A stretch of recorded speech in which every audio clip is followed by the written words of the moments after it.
आज मो स्वामी मते रेडी हेबा को कही निजे मध्य हो गले रेडी। भाबुथिबे आंभे माने कुआडे चाललु बोली। से कथा भी आंभे केमिति जानिली।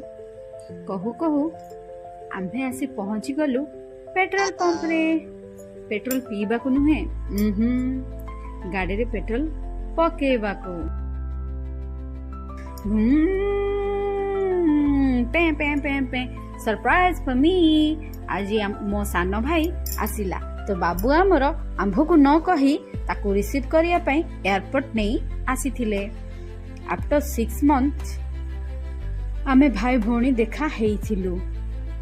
एक चोरटा की जॉब करूछि जे ता भौणीर बाहाघर को भी छुट्टी आसी पारनी। आर्मी फैमिली रे ए सब छोटी मोटी बात होती रहती है। सेम रेटा आसु आसु तार मोबाइल पाई भारी चिंता।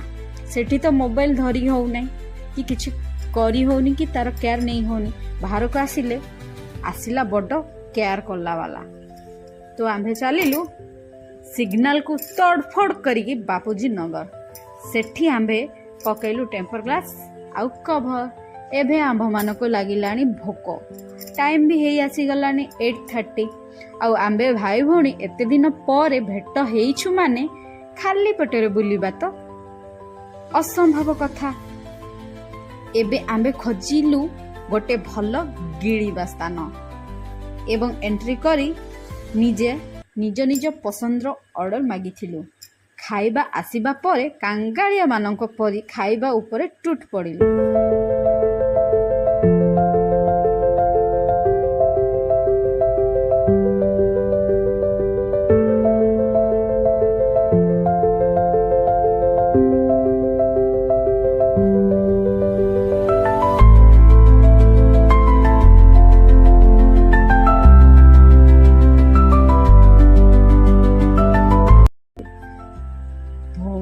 बड़ हेले कौन हम तत्परे बा मु गोटे झिया मु बा बिल पेमेंट करी केमिति सेथि पई जाइछि मो भाई पेमेंट टा करबा को।